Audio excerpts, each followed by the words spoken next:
Discover original के मुअज़्ज़ज़ नाज़रीन अस्सलामु अलैकुम। मुअज़्ज़ज़ नाज़रीन इकराम, आप सुन रहे हैं मसीहा और मैं हूं असद। इससे कबल आप मसीहा की 174 इक़सात सुन चुके हैं। अब किस्त 175 मुलाहिज़ा फरमाए। आप लोग क्यों ये बात भूल रहे हो कि हमारी सरपरस्ती में एक बैनुल अक़वामी कानूनी इदारा अपना रोल अदा कर रहा है, वरना इस तरह तो ये मामला और भी गंभीर होता जाएगा। ये कैसे हल होगा? पुलिस से जंग करोगे तो इससे भी तुम्हारे मिशन में फर्क आएगा। बेहतर नहीं है कि इसे कानूनी तौर पर हल किया जाए ताकि इनकी भी तुम लोगों से मुतालिक गलतफहमियां दूर हो सकें और कानूनी तकाजे भी पूरे होते रहें। रूमी ने उसकी बात सुनकर मेरी तरफ देखा। हम दोनों ने चंद मिनट आपस में बातचीत की। मिलाकर मैंने रजामंदी दे दी। वो दोनों खुश हो गए और इस गंभीर मामले के जल्द हल होने की तवक्का भी जाहिर कर दी। ये एक जुआ था जो हमें खेलना पड़ा। डॉक्टर कैंटली ने इसी वक्त बेंज के मज़कूरा पुलिस ऑफिसर से बात कर ली और फिर हम चारों एक टैक्सी में पुलिस स्टेशन रवाना हो गए। मुझे अब खुद को तन बतकदीर करने के सिवा और कोई चारा नजर नहीं आ रहा था। रूमी ने कुछ उम्मीद दिलाई थी कि हम अकेले नहीं हैं, हमारे साथ इंटरपोल के 2 बड़े ओहदेदार भी हैं, इसीलिए बेंज की पुलिस को ज्यादा गुल खिलाने नहीं देंगे। बेंज की पुलिस स्टेशन की इमारत शहर के वस्त में थी, जिसकी तामीर जदीद खतूत पर नजर आती थी। हमारे पहुंचने की इत्तला कर दी गई थी, तहम हमें कुछ सिक्योरिटी प्रोसेस से गुजार कर बिलाखिर 4 पुलिस एहलकारों की टीम के सामने हाजिर होना पड़ा। वह हमें लिए एक हाल से कमरे में ले गए और वहां बिठाकर चलते बने। हाल अच्छे खासे आरामदेह ड्राइंग रूम ही का मंजर पेश कर रहा था। हम चारों सोफों पर विराजमान हो गए। यहाँ आते ही मेरी कैफियत अजीब होने लगी। कभी खदशात उभरते कि मैंने यहाँ आकर जिंदगी की बड़ी फाश गलती की है। फिर डॉक्टर कैंटली और मिस कौरा का साथ देखता तो कुछ तसल्ली होती कि ये दोनों भी कम नहीं है। इंटरपोल बिलाशुबा एक बैनुल अक़वामी इदारा था। थोड़ी देर गुजरी थी कि दरवाजा खुला। 3 अफराद पुलिस की मखसूस वर्दी में अंदर दाखिल हुए। इनमें एक लंबा तिरंगा और गोरा चिट्टा भारी जबड़ों वाला आदमी था। इसके बाल करीब कट थे, आंखों के कोने खिंचे हुए थे। शक्ल ही से वो करख्त मिजाज और खराट मालूम होता था। सफाकियत की एक मखसूस झलक भी उसके चेहरे और आंखों से मुतरश्य होती थी। सेहत काबिल रश्क थी। इसके बेल्ट में दाएं जानिब होल्स्टर और बाएं जानिब इलेक्ट्रिक राड उड़सी हुई थी। उसकी वर्दी के सितारों की तादाद उसे पुलिस ऑफिसर जाहिर कर रही थी। सीने पर लगे टैग पर उसका नाम तांग चिन दर्ज था। बाकी दाएं बाएं उसके माहतहत थे। तांग चिन ने बड़ी खराट और खुश्क नजरों से हमारी तरफ देखा। हमें इनके इस्तकबाल के लिए खड़ा होना पड़ा। रूमी और मिस कौरा अलबत्ता बैठी रही थी। डॉक्टर कैंटली ने मुस्कुराते हुए इससे मुसाफा किया। अपना और अपनी साथी का तारुफ करवाने के बाद मेरे और रूमी के बारे में भी उससे बताया। हमारे बारे में मालूम पड़ते ही उसकी तेज शोला बरसाती नजरें हम दोनों पर जम कर रखी। उसने अपने दोनों माहताज साथियों से कुछ कहा और फिर इनमें से एक ने अपने बेल्ट में उड़से वाकी टाकी पर किसी से राब्ता किया। डॉक्टर कैंटली और मिस कौरा अभी इससे कुछ कहने ही वाले थे कि तांगचिन ने इन्हें इशारे से बोलने से रोक दिया। तांगचिन की यह हरकत मेरी बेचैनी और वसवसा अंगेज खदशात में इजाफे का सबब नहीं थी। वो डॉक्टर कैंटली और मिस कौरा के तारुफ से जरा बराबर भी मरऊब नहीं हुआ था, बल्कि इनके तारुफ को उसने दरखो एतना ही नहीं जाना था। हाथ के इशारे से इन दोनों को बोलने से रोकने का अंदाज भी तांग चिन का इंतहाई अकड़ और गैर मुहज्जब था। इस असना में धड़ से दरवाजा खुला और 4 मजीद पुलिस एहलकार अंदर दाखिल हुए। इन दोनों को लॉकअप में डाल दो, तांग चिन ने रूमी और मेरी जानिब इशारा करते हुए इनसे ताकमाना अंदाज में कहा।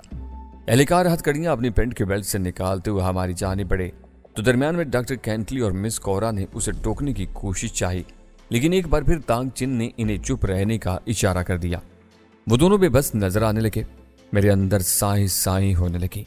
रूमी भी बेचारी परेशान नजर आ रही थी। मेरे आसाब यकलख्त कशीदा से होने लगे। मेरा ख्याल था कि हमें भी उसी लॉकअप में डाला जाएगा। यहाँ हुमैरा और तारिक पहले से मुकैयद हो गए, मगर यह देखकर मुझे मायूसी हुई कि वो न सिर्फ मुझे बल्कि रूमी को भी अलग अलग जिस लॉकअप में डाला गया वहां और कोई नहीं था। मेरे अंदर हलचल मचने लगी। क्या होने जा रहा था? फिर कुछ साजिश या धोखा? हुमैरा और तारिक के साथ इन्होंने क्या किया था? वो कहाँ थे? इन लोगों ने कोई बात नहीं करने दी थी, कोई मुलाकात, कोई पूछगछ, कुछ भी नहीं था। तांगचिन की नीयत पर ही नहीं बल्कि उसके पूरे वजूद पर ही मुझे शुबा होने लगा था कि वो खराट और घाघ पुलिस ऑफिसर किसी जाती अनाद का शिकार तो नहीं हो गया था। मगर क्यों? इसके भला हमसे कौन सी जाती दुश्मनी हो सकती थी? एक ख्याल और मेरे जहन में उभरा था। बेंज पुलिस का पेंगुइन बर्ड की इमारत में रेड और ट्राइनाज के बर्फीली पहाड़ियों से मिलने वाली लाशों के मुतालिक तांगचिन ने कोई बात नहीं की थी, मुमकिन था वो अब डॉक्टर कैंटली और मिस कौरा से गुफ्तगू कर रहा हो। यह भी हो सकता था कि क्या खबर इंटरपोल के ये दोनों नुमाइंदे इनसे मामला तय करने में कामयाब हो जाएं। आखिरकार वो भी लिहाजा से किसी बड़े पुलिस अफसर से हमारे सिलसिले में कोई अप्रूवल लाए थे। इन सब बातों के बावजूद तांगचिन बीम मुझे कम नहीं लग रहा था। वो किसी को खातिर में ना लाने वाला एक ऐसा पुलिस अफसर महसूस हुआ था जिसने बेंस के पुलिस डिपार्टमेंट में सिर्फ और सिर्फ अपनी राजधानी कायम की हुई थी, और इसमें वो किसी और की तो क्या अपने अफसरान की भी मानने को तैयार न होता। यूं गोया यहाँ उसके बिला शिरकत गारे हुकूमत थी। ऐसा पुलिस अफसर मावराए कानून अदालत कुछ भी करने के लिए तैयार रहता था। मुझे यही सोच सोच कर हौल उठ रहा था कि हम चारों को जुदा कर दिया गया था। यह भी हो सकता था हुमैरा और तारिक को भी इसी तरह अलग अलग किसी बैरक या लॉकअप में रखा गया हो। बार बार मेरे परेशान हाल जहन में अब एक ही बात की गर्दान हो रही थी कि मैंने यहाँ आकर गलती की थी। अगर डॉक्टर कैंटली और मिस कौरा हमारे बारे में कुछ न कर पाए तो क्या होगा। चंद घंटे इसी तरह बीत गए। मेरी परेशान कुन बेचैनियां फजूद तर होने लगी। मैंने सलाखदार दरवाजे से बाहर झांका। चंद एक चुस्त लिबास पहरेदार कॉरिडोर में गश्त करते नजर आए थे। मैंने किसी एक से डॉक्टर कैंटली और मिस कौरा के बारे में पूछना चाहा था कि आखिर उनकी और ऑफिसर तांगचिन की गुफ्तगू कहाँ तक पहुंची, तो उसने बड़ी तंजिया और जहरीली मुस्कुराहट से जवाब दिया, अभी कुछ नहीं हुआ। क्या अभी तक उनकी गुफ्तगू जारी है? मैंने अगला सवाल किया मगर उसने कोई जवाब नहीं दिया और आगे बढ़ गया। 1 घंटा मजीद बीत चला। कमोबेश 3 घंटे बीत गए। मैं बेंच पर मुस्तरिबुल हाली के आलम में बैठता तो कभी उठकर सलाखदार दरवाजे के पास जा खड़ा होता।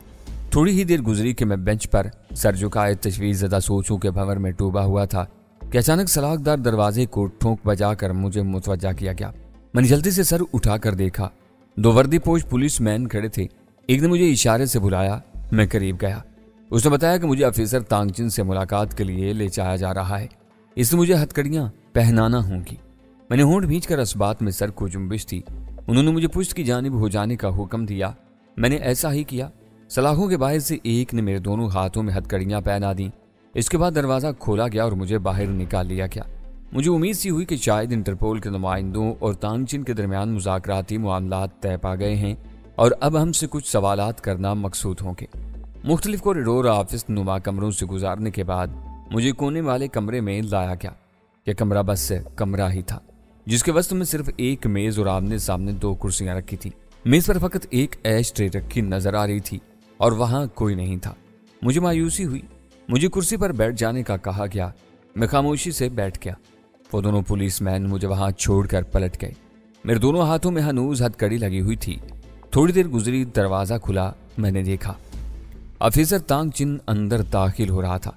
वो किसी गुरीले की तरह झुके झुके भारी कदमों से चलता हुआ आने लगा। मेरी नजर उसके चौड़े जबड़ों वाले चेहरे पर जमी रही। कैसे हो? उसने करीब आकर खुश इखलाकी से पूछा। मैं ठीक हूं, शुक्रिया। मैंने भी हल्की मुस्कुराहट से जवाब दिया। मुझे हैरत हुई कि चंद घंटे पहले कराट, अकड़ मिजाज और किसी को खातिर में ना लाने वाला तांगचिन एकदम किस तरह खुश इखलाक बन गया था। किसी ऐसे शख्स का अचानक कैंचली बदलना मेरे तजर्बे के मुताबिक एक और बड़ी मुसीबत का पेश खैमा बन सकता था। वो इसी तरह अपने मकरू चेहरे पर खुश इखलाक मुस्कुराहट सजाए मेरे सामने वाली कुर्सी पर विराजमान हो गया। फिर उसने अपनी चेस्ट पॉकेट से सिगरेट की डिब्बी और लाइटर निकाला। पियोगे? उसने एक सिगरेट ऊंची करके मेरी जानिब बढ़ाई। शुक्रिया कहते हुए मैंने अपने सर को असबाती जुम्बिश दी। सरदस्त उसके साथ बहना जरूरी था। वो इसने मेरे होंठ में दबा दी, फिर लाइटर से सुलगा दी। मैंने होंठों में दबी हुई सिगरेट को दांतों तले दबाकर एक कश लेकर धुआं उगला, फिर 2-3 इसी तरह कश लिए। इसने भी अपने लिए एक सिगरेट सुलगा ली थी। इसने भी खामोशी से 2-3 कश लिए, फिर पहले मेरे मुंह से सिगरेट निकालकर ऐश ट्रे में राख झाड़ी, इसके बाद अपनी भी। सिगरेट दोबारा मेरे होंठों में दाबने के बाद उसने होले से खनकार कर दबी आवाज में पूछा, देखो मिस्टर सैफ, सिर्फ और सिर्फ तुम्हारा और तुम्हारे 3 और साथियों का मुझसे ताउन ही तुम्हें इस मुसीबत से छुटकारा दिला सकता है। वो रुका। मैं धड़कते दिल से उसकी बात सुन रहा था। नजरें भी उसी के चेहरे पर सब थी। वो फिर बोला, अपनी मदद के लिए इधर उधर से गैर मुतलका और फजूल लोगों को इकट्ठा करना बेकार कोशिश है। वो इतना कहकर फिर रोका। मेरे मुंह से सिगरेट निकालकर एशट्रे में झाड़ने के बाद फिर उसने मेरे होंठों में दबा दी। आप हमसे किस किस्म का ताउन चाहते हैं अफीसर? मैंने सिगरेट दांतों तले दबाकर यख बस्ता से लहजे में पूछा और साथ ही उसे सिगरेट मसल देने को कहा। उसने मेरे होंठों में दबे सिगरेट के टोटे को एश ट्रे में मसल दिया, अपनी सिगरेट भी मसली, फिर बोला, सिर्फ सच बोलो, कुछ छुपाने की कोशिश मत करो और ये ना समझना कि मुझे कुछ मालूम नहीं है। फिर चंद एक लहजे के लिए रुक कर मजीद बोला, तुम और तुम्हारे साथी यहाँ क्या करने आए थे? एक आलमी मुजरिम तंजीम की बेखुनी करना हमारा मिशन था। मैंने मुख्तसर जवाब दिया। तारिक रूमी और मेरे दरमियान यह पहले ही से तय था कि ऐसी किसी भी सिचुएशन में हमारा बयान एक ही होगा और इस तरह का होगा। लेकिन एक आम MBBS डॉक्टर जो अमारात में जॉब करता रहा हो, उसका इन चीजों से क्या लेना देना? वो मसनूई और तंज़-ए-मेज़ हैर से बोला, बस औकात हालात आम इंसान को भी ऐसी डगर पर ले आते हैं कि उसे खास बना डालते हैं। मैंने जवाब दिया, मेरा ख्याल है मैं तुम्हारा यह फलसफा सुनने के लिए नहीं बैठा हूं। वो पहली बार तल्खी से बोला, इस मौका को गनीमत जानो मिस्टर सैफ कि मैं तुम्हारी कुछ सुनने के लिए तुम्हारे रूबरू बैठा हूं, इसलिए सच बोलो मेरे साथ, छुपाओ कुछ मत। आप मेरी जुबान से आखिर कौन सा सच सुनना चाहते हैं मिस्टर? मैंने सवालिया नजरों से देखा। तुम डॉक्टर अग्रवाल के पीछे एक पुरानी जाती दुश्मनी की वजह से यहां आए हो। उसने अपने ताई मुझे सच बताकर इंकिशाफ किया। इसकी बात सुनकर मेरे होंठों पर फीकी मुस्कुराहट ओद कर आई। तब फिर बराए मेहरबानी आप मुझे इस दुश्मनी की वजह भी बता दें। वही पुरानी पाकिस्तान भारत मुल्क की बहस और तकरार, और फिर भारत और पाकिस्तान के माजी के हवाले से जंगी मामलात कौन नहीं जानता। मैं ज्यादा तूल नहीं दूंगा। डॉक्टर रमेश और तुम अमारात में एक ही अस्पताल में जॉब करते थे और वहां तुमसे उसकी इस तरह के मौजूआत पर मुंहमारी हो जाया करती थी। डॉक्टर रमेश अग्रवाल अक्सर तुमसे इस बहस में जीत जाया करता था कि तुमने महाभारत की तकसीम करके खुद ही को नुकसान पहुंचाया है, जो एक गलत फैसला था। और यही नहीं, वो एक लम्हा ठहर कर आगे बोला, तुमने इस जोश दुश्मनी और इंतकाम तले उसके एक साथी सर्जन अमरनाग को भी बड़ी बेदर्दी से मौत के घाट उतार दिया। हालांकि इस बेचारे का तो तुम्हारी दुश्मनी से कोई ताल्लुक भी नहीं था। मुल्की तकरार और बुग़्ज़ तुम्हारी तरफ से था, यह और बात थी। बावजूद खुद को पुरस्कून रखने के मेरे अंदर झक्कड़ चलना शुरू हो गए। अभी उसने आंधी का रूप नहीं धारा था, लिहाजा इस ज़िमन में दो बातें मेरे जहन में उभरी थी। पहली तो ये कि उसे मेरे बारे में गलत बताया गया था, जो एक यकीनी और मंतकी बात थी। जाहिर है कोई भी खुद को मुजरिम बनाकर पेश नहीं करता, मजलूम ही बताता है खुद को, ख्वाह वो जालिम ही क्यों ना हो। दूसरी बात यह कि ये तिब्बती पुलिस ऑफिसर तांगचिन इस ब्लडी सिंडिकेट के हाथों बिक गया था। जैसा कि मज़कूरा हो चुका, पेंगुइन बर्ड की इमारत में खेले जाने वाले खूनी ड्रामे का हमारे सिवा किसी को भी इल्म नहीं था। ये तो बाद में उसकी हकीकत खुली थी जब ट्राइनास की पहाड़ी मकाम पर 7 या 8 लाशें पुलिस को मिली थी। तफ्तीश के बाद मालूम हुआ कि इन लाशों का ताल्लुक पेंगुइन बर्ड की इमारत से था। पुलिस ने वहां रेड किया था। तब तक सिंडिकेट की क़यादत अपना पत्ता खेल कर रफू चक्कर हो चुकी थी। लेकिन अब इस तिब्बती पुलिस ऑफिसर के बयान के मुताबिक जरूर डॉक्टर रमेश और उसके चंद एक साथी इनकी तफ्तीशी गिरफ्त में आ चुके होंगे। लेकिन इन्होंने गलत सलत बयान देकर मुझे और मेरे साथियों को फंसवाने के लिए अपने एक साथी एडवर्ड का कातिल जाहिर करके अपनी जान छुड़ा ली होगी। मुमकिन था इसमें इनकी आला क़यादत यानी वन मैन इसराइली बास नाथन रोबोस्की ने भी इस सिलसिले में माली मदद के तौर पर भारी रिश्वत फेंकी हो। खैर, अब इस तिब्बती ऑफिसर का बयान जारी था। तुम लोगों ने यहां भी इनका पीछा नहीं छोड़ा और इनके एक साथी को बेंज के एक मशहूर वाइन स्टोर के सामने कत्ल कर डाला। तांगचिन बता रहा था, तुम्हारे इन दोनों इंटरपोल के नुमाइंदों को जो तुम लोगों की जमानत के सिलसिले में आए थे, इन्हें यह हक़ाइक़ बताकर मैंने इनका मुंह बंद कर दिया है कि इंटरपोल के असल मतलूबा मुजरिम तुम लोग हो सकते हो, डॉक्टर रमेश अग्रवाल या इसके साथी नहीं। वो खामोश होकर जहरखंद नजरों से मेरी तरफ देखने लगा, यूं जैसे अब मैंने एक लफ्ज भी उसकी मर्जी के बगैर कहा तो यकदम अपनी औकात में आ जाएगा। इंटरपोल वाली बात पर मैं चौंका था, यानी वही बात हुई थी जिसका मुझे पहले ही से खदशा था। यह खराट पुलिस ऑफिसर इन्हें भी खातिर में नहीं लाया था। जैसा कि मैं इसकी एक झलक देख चुका था, ताहम मैंने तब भी तहम्मुल से काम लेते हुए कहा, ऑफिसर मुझे अफसोस है कि आपने बगैर सबूत के एक तरफ के लोगों के बयानात सुन लिए और हमें अपनी सफाई का मौका भी नहीं दिया। क्या तुम कब हमारे सामने पेश हुए थे? वो तंज से बोला, मेरे दो साथी तारिक और हुमैरा आपकी गिरफ्त में थे, क्या इन दोनों से बयानात नहीं लिए गए होंगे? इसका मुंह बन गया। वो लाजवाब सा नजर आने लगा तो मैंने दोबारा सवाल दागा, मेरी अभी तक अपने इन दोनों साथियों से भी मुलाकात नहीं करवाई गई है, पूछ सकता हूं वो कैसे हैं और किस हाल में हैं? उसकी आंखों में दृष्टि की चमक उभरी, यूं जैसे वो मेरे सवालों को सुनने या इनका जवाब देने के मूड में नहीं हो। मेरे दोनों सवालों को रद्द करते हुए बोला, क्या तुम लोगों ने इनके साथी एडवर्ड को भरे बाजार में कत्ल नहीं किया? यह कत्ल इनकी आपस की दुश्मनी का शाखसाना था। हमें क्या मालूम? मैंने मसलहतन दरोग गोई से काम लिया। जबकि वो कुछ बताने के लिए तैयार ही नहीं था। सब बातें छोड़ो, आज़ादी चाहते हो? उसने आखिर में जैसे असल मामलादारी की तरफ आते हुए भवें सुकेड़ कर कहा। यकीनन, मैंने जवाब दिया, अपनी और अपने साथियों की भी। इसके लिए तुम्हें मुझसे एक सच बोलना होगा। वो क्या? फॉस्टर कहाँ है? उसने जैसे मेरी समातों में धमाका कर दिया। मेरे ही नहीं बल्कि तारिक वगैरह के नजदीक भी इस बात का सवाल ही नहीं पैदा हो सकता था कि हमारे सिवा फॉस्टर का किसी को इल्म हो, क्योंकि फॉस्टर सिर्फ फॉस्टर ही नहीं था बल्कि वो 8वीं लाश भी थी। फॉस्टर? ये किस बला का नाम है? मैं चंद लहजे के बाद ही अनजान बनते हुए बोला। तांगचिन के चेहरे पर जहरीली मुस्कुराहट उभरी। वो मक्कारी से बोला, इसका नाम सुनते ही तुम्हारे चेहरे पर जो तासरात उभरे थे वो मेरे सवाल को मुस्तनद बनाने के लिए काफी हैं कि फॉस्टर से तुम अच्छी तरह वाकिफ हो। मैं वाकई इस नाम पर चौंका था। मैंने भी चालाकी से बात बनाते हुए कहा, यह मेरा फितरी अमल था, क्योंकि यह नाम ही मेरे लिए अजनबी है और मुझे खदशा हुआ कि कहीं हमारे खिलाफ कुछ साजिश तो नहीं तैयार हो रही है। मक्कारी से काम मत लो मिस्टर सैफ, तांगचिन दुरुस्ती से बोला। फॉस्टर के बारे में मुझे सच सुनना है और बस इसी पर तुम्हारी और तुम्हारे साथियों की रिहाई का इन्हिसार है। यह फिर आपकी तरफ से ज्यादती है और हकूक़ इंसानियत के असूलों की खिलाफ वर्जी भी। हम वकील करना चाहते हैं। मैंने बिखंडी हुई संजीदगी से काम लिया।